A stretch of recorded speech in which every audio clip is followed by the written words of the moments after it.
Muito bem, o tempo passa, o tempo voa, maravilha aqui o nosso programa e fora do ar também, né? E a gente espera que esse programa também mexa com você, para a gente conhecer um pouco mais das histórias dessas mulheres, que na verdade, gente, é a história das mulheres no nosso Brasil, no nosso mundo, na nossa sociedade. Claro que com algumas diferenças, mas no fundo, acho que todo mundo se identifica. E que nós, homens, também possamos nos identificar nessas histórias. Por favor, tá bom? Lembrando que se você perdeu algum trecho do programa, vai lá no nosso Instagram, a gente tem vários cortes, né? Hoje chama shorts, dos vários depoimentos aqui, então vai ser muito legal. Vai lá no Instagram do canal Viver Brasil. E vai no meu também para a gente trocar umas ideias, tá? O @elias.sunshine, porque o sol brilha para todos e todas. Então, sunshine para você! Muito bem! Maravilhoso, hein? Maravilhoso aqui, né?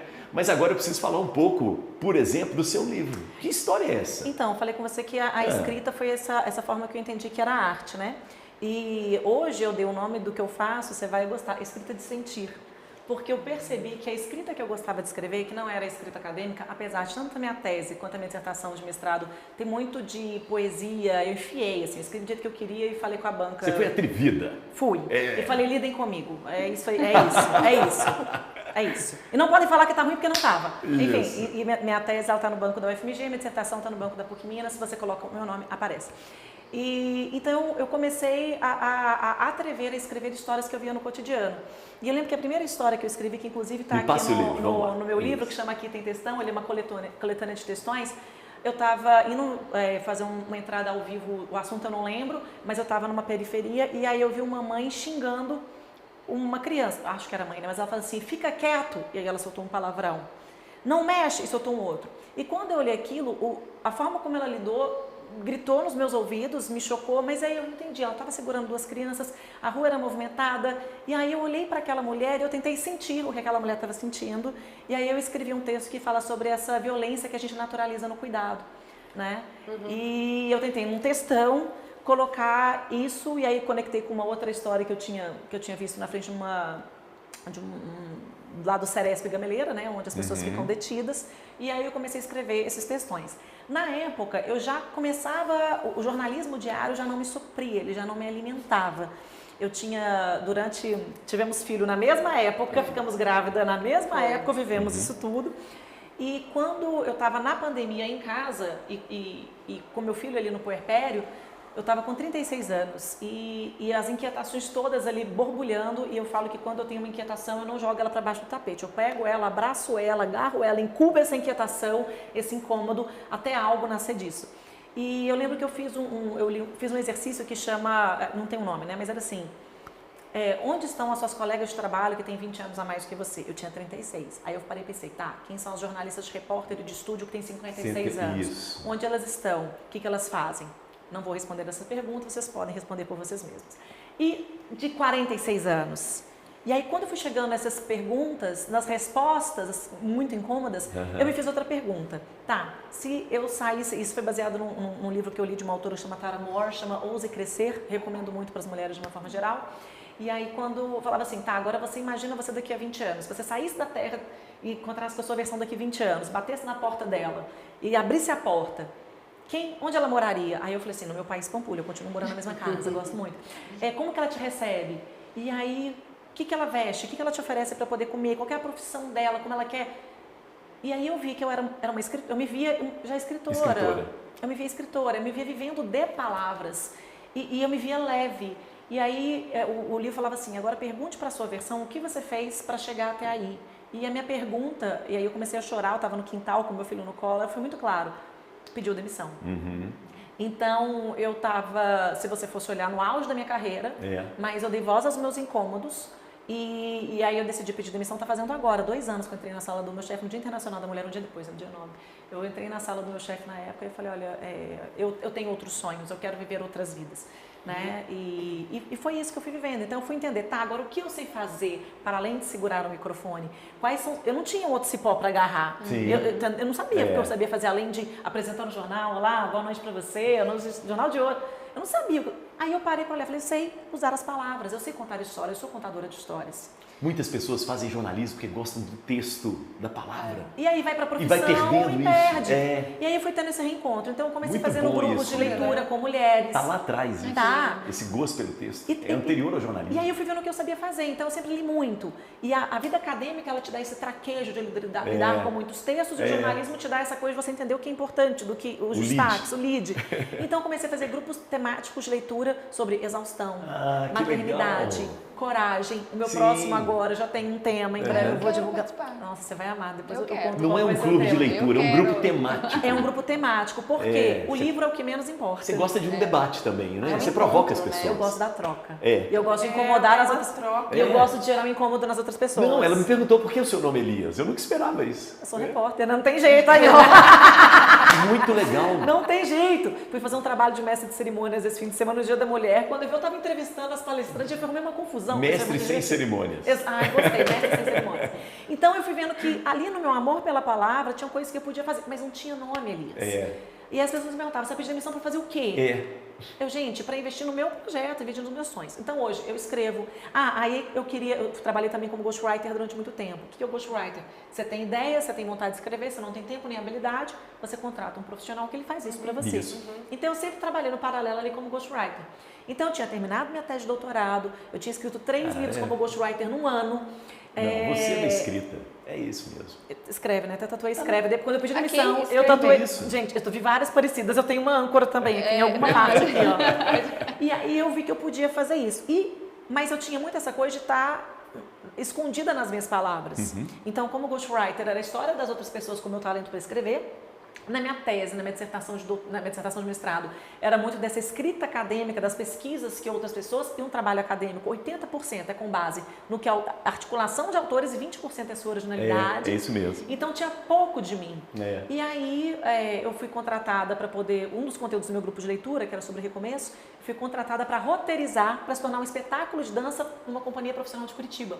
A dançarina aí voltando também. Tá vendo? Gente, tudo volta. E aí eu ia ter esse grande lançamento desse espetáculo, 1000 pessoas no público, e o espetáculo ficou maravilhoso, assim, altíssimo nível. E eu falei, se eu reunir todos os textões que eu tenho e aproveitar o espetáculo e lançar o meu livro lá com esses textões. Então, aqui tem textão, foi isso, foi essa reunião de, aqui tem maternidade, aqui tem jornalismo, aqui tem a vida de repórter, aqui tem a vida 2, porque casamento é um desafio de você lidar, né? Tô casada aqui, vai fazer 15 anos, 27 anos com a mesma pessoa, e é uma arte de você lidar com tudo isso. Então, a minha transição de carreira passou por largar esse cipó, mas não foi largar esse cipó. Eu tirei um crachá, na verdade, porque esse cipó ainda continua agarrado nele. Só que eu encontrei outras formas de executar aquilo que eu sei fazer. Então, eu dou aula, eu dou palestra, eu escrevo livros. Hoje eu dou consultoria para pessoas que querem escrever livros e não sabem como, e eu ensino essas pessoas a escreverem. Então, hoje tem mentoria de mulheres que trabalham com a escrita, e eu vou tateando. Isso aqui me encantou, eu vou nessa. Mas tudo pautado por essa escrita de sentir.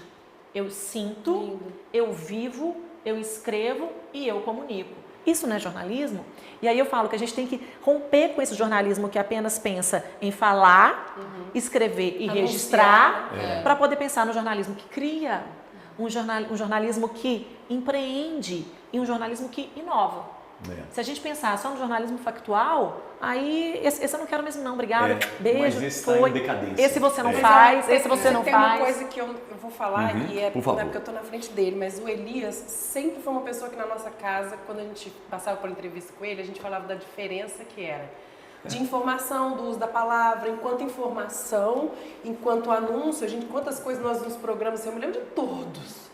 Da gente fazendo denúncias e como que ele trazia de uma certa forma, ele ia costurando a entrevista de uma maneira que soava como arte. Sim. Então eu nunca consegui olhar para ele como um jornalista. Vários outros jornalistas me entrevistaram, a gente ficava assim, nossa, ele podia ter perguntado coisas mais interessantes. Não interessantes, porque a gente não passa por aquele lugar.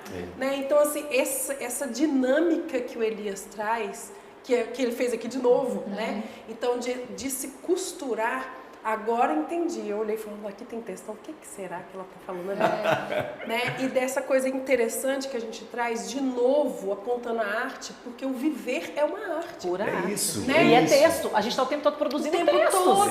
Mesmo que a pessoa não seja falante, tem primas texto. que são super tímidas. Mas ela fala assim, nossa, eu estava pensando aqui, eu falei, menina, você é uma caixa pensante, o que você não fala?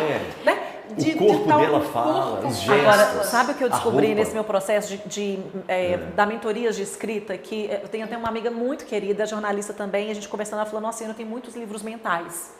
E eu falei, meu amor, vamos tirar esses livros mentais da prateleira do mental e vamos fazer ele acontecer. Então hoje eu estou coordenando projetos que são de grupos de amigas, que cada uma está escrevendo um capítulo, eu estou fazendo a coordenação editorial para que esse livro seja publicado. Só que aí que eu percebi que acontecia. Muitos textos não tinham nenhuma conexão, eram textos mal escritos, que não funcionavam. E aí eu fui falar, não, peraí, vamos pegar esses temas aqui, vamos fazer uma curadoria? Eu criei um projeto maravilhoso, Elias, que chama Casa de Escritoras, que é um processo de escrita imersiva. Então é uma casa maravilhosa aqui na região de Macacos, onde a gente vai passar um fim de semana escrevendo. Levo. Já te conto. Deve ter uma próxima edição em breve. E ali eu vou sentando ao lado e vou falando, peraí, vamos sentir, vai, sente esse lugar, sente aqui, vamos lembrar dessa sensação. E a gente teve uma situação muito legal. A primeira edição foram com 5 pessoas, a segunda eu fiz uma fazenda com acho que 11 amigas. Então eu tenho feito vários formatos diferentes. E nesse que a gente estava nessa casa, uma das meninas estava escrevendo sobre o processo de divórcio. E eu falei, cada uma pode escolher um lugar da casa para poder escrever. Roda, tinha riacho, tem balanço, tem quarto, escolhe. E ela escolheu o quarto mais bonito de casal, tal, como sei lá, ela escolheu. E ela estava travada na escrita, ela falou assim, eu não sei como eu escrevo. Eu falei, olha onde você está, sente esse ambiente. E ela sentiu e falou, nossa, é um quarto de casal que era o que eu queria ter vivido no meu casamento. Eu queria que meu casamento tivesse sido num quarto como esse. Eu falei, ótimo, sentiu, agora escreve.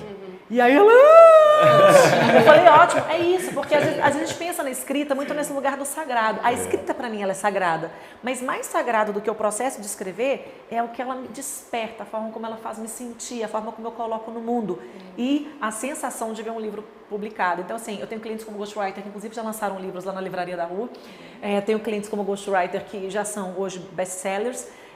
Eu tenho clientes que estão produzindo livros agora. Hoje mesmo, antes de vir para cá, eu estava negociando mais um contrato de um cliente novo que está chegando. E hoje, se você pensar assim, o que mais me realiza, né? Quando eu penso na alegria de apresentar um jornal, eu apresentei muitos jornais, foi maravilhoso, fiz muita coisa legal, muita coisa triste, mas muita coisa legal. Mas hoje, esse trabalho que eu faço, ele me dá muito mais satisfação. E além disso, eu posso falar com muita tranquilidade, muito mais reconhecimento financeiro. Boa, legal. Júlia, você já passou por algum processo de hipnose? Você acredita em hipnose? Nossa, já. De onde veio essa pergunta? Já. Pegou aqui e mandou ali. Já. Foi importante, foi parte dos processos da minha vida.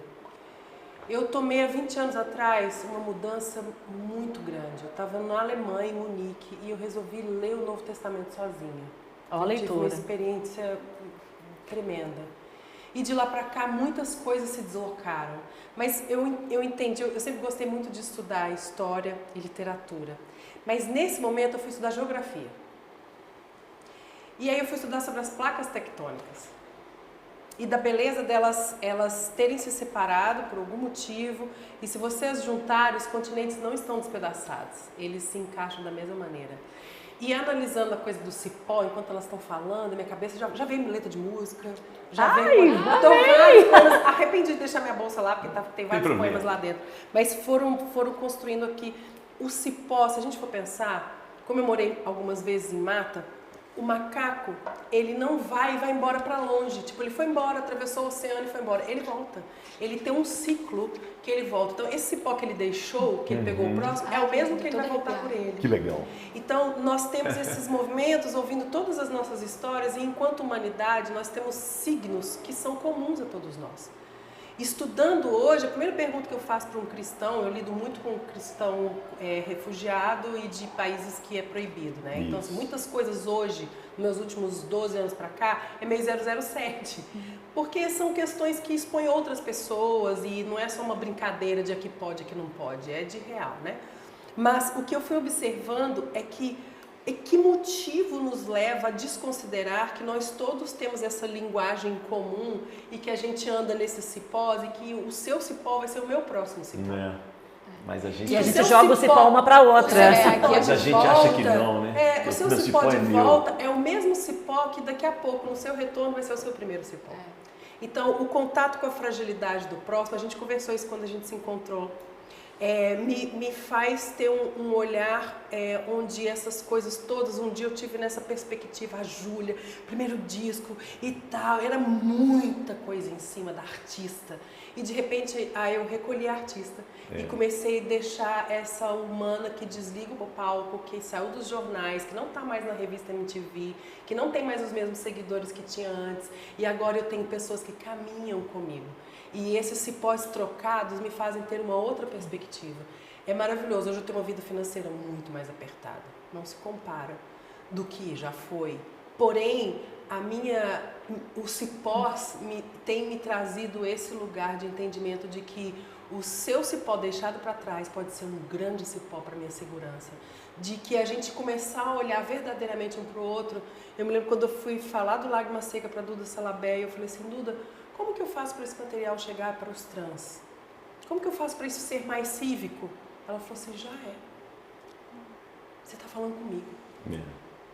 Você está transformando esse lugar. Entende? O cipó que foi deixado virou um cipó para alguém. E eu queria fazer uma proposta agora aqui para encerrar. Pode. Eu queria que a gente pegasse todos esses cipós e eu queria jogar o meu cipó com o seu.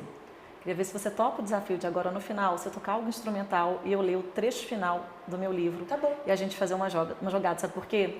Quando você fala de transição de carreira, e o nosso convite para poder falar foi sobre isso, para poder falar sobre maternidade, e falamos de nome de filho, e falamos do seu nome, falamos de Belo Horizonte, a gente vê que tudo é recomeço. Belo Horizonte foi uma cidade que ela foi fundada para ser o recomeço de um estado e o recomeço de muitas pessoas. Só que foi um recomeço que aniquilou quem estava... Exatamente, com o Raul Del Rey, né? Aniquilou, porque existem alguns recomeços que são ferida. Você falou do seu processo, da sua descoberta por meio da maternidade, da sua madrasta que é terapia, é um recomeço. Então, quando eu vejo esse programa e vejo a nossa conversa, e vejo, você fez a gente passear pelo mundo, com cada música que você tocou aqui, de uma região, uma história diferente. Tudo é recomeço. Então, minha proposta é essa, é a gente trocar cipós. E esse recomeço, ele traz essa coisa autóctone, né? O autóctone significa volver à terra. E aí, ontem, eu tive em 2 velórios esse fim de semana. E à medida que eu fui acompanhando, eu falei assim, olha só, autóctone de novo. E ali recomeça, e o novo sentido, e a nova reconstrução. Então, assim, seja como for, aí já quem está nos ouvindo, que aqui está gostoso, eu não gostaria de ir embora. Mas para quem está nos ouvindo e não conseguiu participar desse lugar agora, que desliga e tal, mas de entender que seja como for a sua história, seja qual ponto você estiver, de recomeçar, de terminar, de dar no meio. E qual cipó você estiver. De qual cipó você estiver, né? É a sua história, é você, é concreto, é real. Eu estou amando a história delas, mas estou aqui, é a minha história, é a minha pele, é o meu corpo, é a resposta que isso traz, né? E enquanto artista, a gente tem que fazer as transições o tempo todo. Né? A gente não só por um repertório, por alguma coisa que está contratada. Às vezes por necessidade. Por necessidade, você tem que se reinventar, né? Então, assim, esse reinventar na pandemia para o artista já era ele, né? Total. Acho que foi uma classe que menos sofreu enquanto reinventar. Sofreu financeiramente, porque não tinha o que vender, né? Isso. Mas desse recomeço, né? O re diz tanta coisa, né? E desse movimento de começar, que é o tempo todinho. Para a gente encerrar com essa combinação aqui aleatória que fizemos, antes, deixar o contato de vocês. Júlia, como é que a gente te encontra? Como é que você encontra? Vai lá em casa. Eu aceito, me chama que eu vou. Bom, eu tô com o Instagram que mudou, assim, aquela coisa full time que tinha de trabalho. É oficial.juliaribas, que está no Instagram. Estamos com o musical Marco Ribas, agora indicado a Prêmio Shell, então tá bastante trabalho. Eu faço a direção musical com Marcelo Dai, né? E estou agora como prefacista de um livro, então assim, ali através do Instagram vai ser mais fácil de comunicar com as pessoas. Muito bom, viu? Iana? No Instagram, @Iana Coimbra. Gente, I-A-N-A. É o jeito mais simples que tem de escrever meu nome. Se aparecer Yara Coimbra, ela é minha irmã, mas não sou eu, é Iana Coimbra. Não sei se chegar... te contar só uma história engraçada. Perdi meu passaporte em Mendonça. Eu e meu marido fazendo viagem, assim, menino, sei lá, fui no banheiro, larguei o passaporte. Aí minha irmã me liga, você tá em Mendonça? Eu falei, tô. Aí eu achei que alguém tinha morrido. Volta. Aí o que aconteceu? Volta antes. No banheiro. Eu falei, mas como assim? Uma mulher apareceu que digitou Iana Coimbra Shaw e digitou Iara, me achou no LinkedIn e falou que tá com seu passaporte. Foi útil, tá vendo? Falando de nome? Que bom que a minha irmã chamava Iara. Mas é Iana Coimbra. No Instagram eu respondo. Agradeceu sua mãe depois? Claro, sempre. Como é que a gente te encontra, Marcela? Também no Instagram, né? @Marcela com 2 L's, Brafman, que já é um pouquinho complicado, mas colocando um BRA, eu acho que já aparece ali. E eu também faço os meus textões, a gente tem coisas também. A gente como é bom tomar café também. Os meus textões ali no Instagram, é onde eu exercito esse lado escritora. E é lá que eu posto.